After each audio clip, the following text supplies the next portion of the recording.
Could Cuba stop a United States invasion? It is a question that has haunted the halls of the Pentagon and the bunkers of Havana for over 6 decades. October 1962.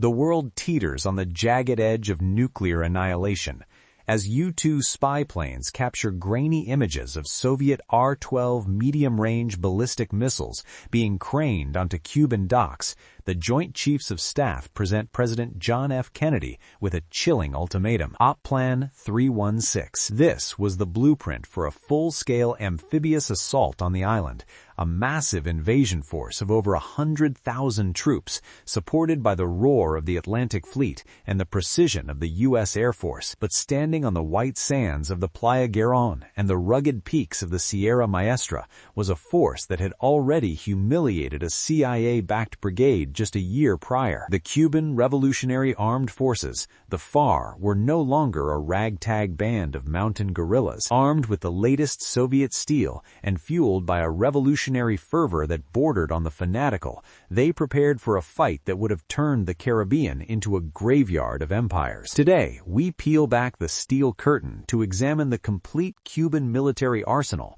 and the desperate defense plan designed to break the back of the world's greatest superpower. To understand if Cuba could withstand the might of the United States, we must first look at the men holding the rifles. In 1959, the Cuban military was a fractured remnant of the Batista regime.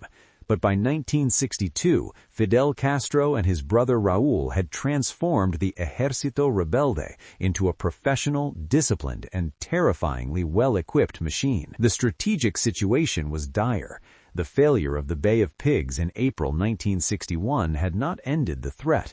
It had merely served as a dress rehearsal. The United States, bruised and embarrassed, had initiated Operation Mongoose, a shadowy campaign of sabotage and psychological warfare designed to destabilize the island and pave the way for a conventional invasion. The Cuban leadership knew that in a head-to-head conventional battle, the math favored Washington. However, the FAR's strategy was never about winning a traditional war of attrition.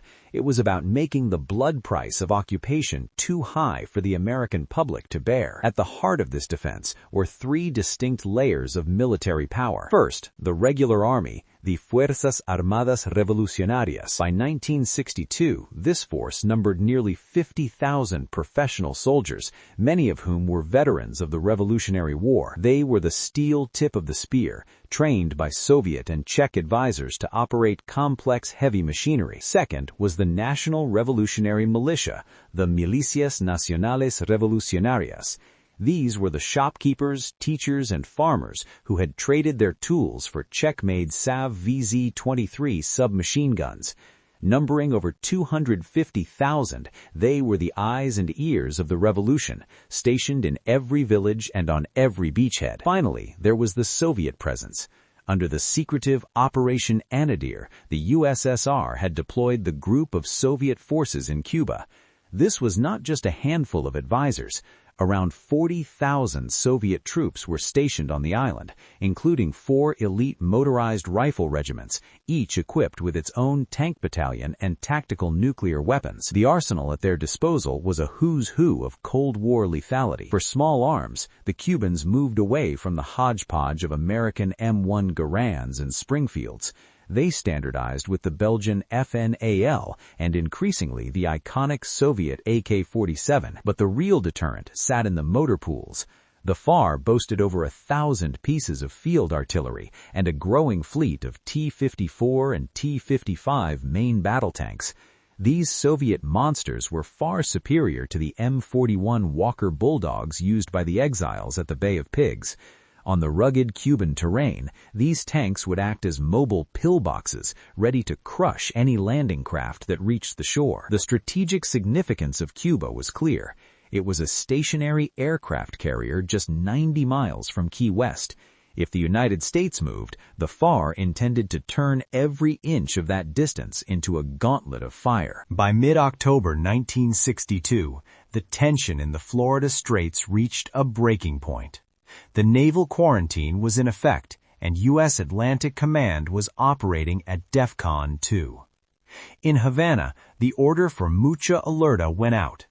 The silence of the Cuban nights was shattered by the grinding of gears as T-34-85 tanks and Su-100 tank destroyers were moved from their hidden hangars into camouflaged positions along the coastal highways. By the afternoon of October 24th, the Cuban Air Defense Force was on a full war footing.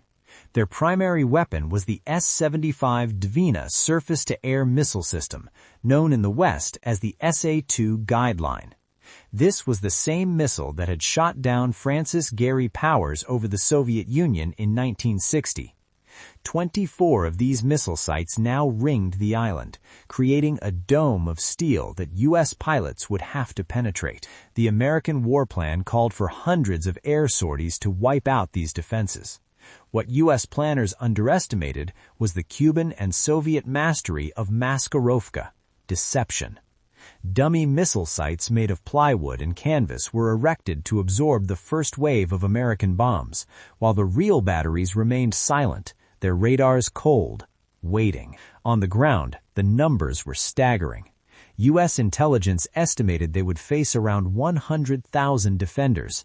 In reality, between the regular army and the mobilized militia, nearly 300,000 armed personnel stood ready. As the sun set on October 26th, Cuban soldiers at the San Cristobal missile sites stared toward the horizon. They knew the U.S. Navy was just beyond sight. The air smelled of diesel fuel and humid salt. Shovels bit into red clay. Men spoke little. They understood they were the first line of defense in a war that could end the world. October 27, 1962, Black Saturday. A U-2 reconnaissance aircraft piloted by Major Rudolf Anderson was detected over eastern Cuba. Under standing orders, Soviet commanders were not supposed to fire unless an invasion had begun. But under immense pressure and fear, the decision was made locally. A Soviet-operated SA-2 missile was launched. It struck the aircraft high above the island. Major Anderson was killed instantly. The tripwire had been triggered. In Washington, the Joint Chiefs demanded retaliation.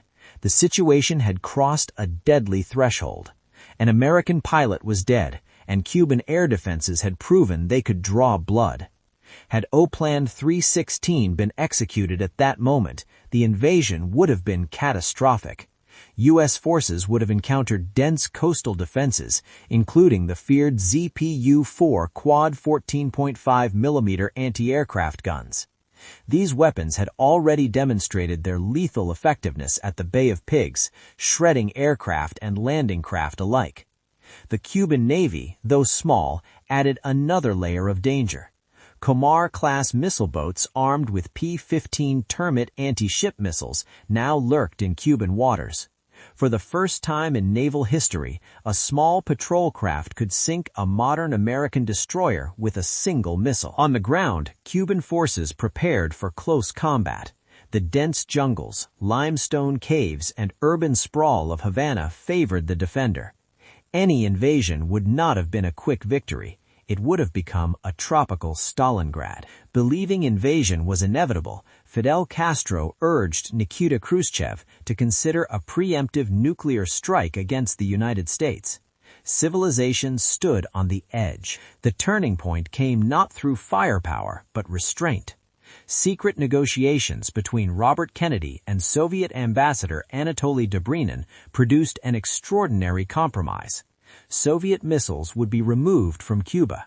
In return, the United States pledged never to invade the island and quietly removed its Jupiter missiles from Turkey.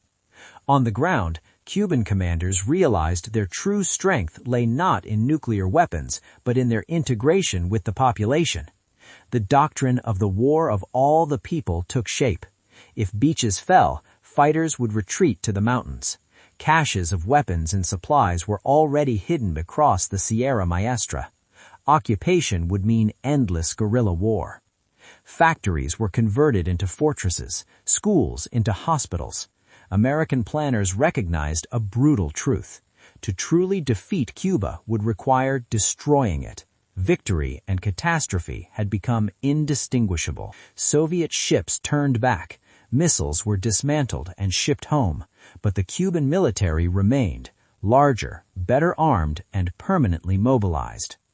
Cuba emerged with a guarantee of sovereignty few Cold War allies ever received. The FAR continued to modernize and later proved its effectiveness in Angola, Ethiopia, and beyond. Hundreds of thousands of Cuban troops served abroad, validating the training and doctrine forged in 1962. The casualties of the invasion that never happened were few, yet the implications were immense. The remains of the U-2 aircraft still sit in Havana as silent testimony. Medals were awarded to the missile crews who held their nerve during those 13 days. The United States never launched OPLAN 316. While it could likely have conquered the island, it could never have subdued its people. The Cuban arsenal was more than weapons. It was willpower made steel. History is often written by victors. In the Florida Straits, it was written by survivors. The Cuban Revolutionary Armed Forces stood at the most dangerous crossroads of the Cold War and did not blink. As we study the maps and troop movements of 1962, we see more than strategy. We see restraint, fear, courage, and the narrow escape from annihilation. Soldiers on both sides waited for an order that never came, an order that would have changed the world forever. This was one of the Cold War's most dangerous moments and one of its quietest victories.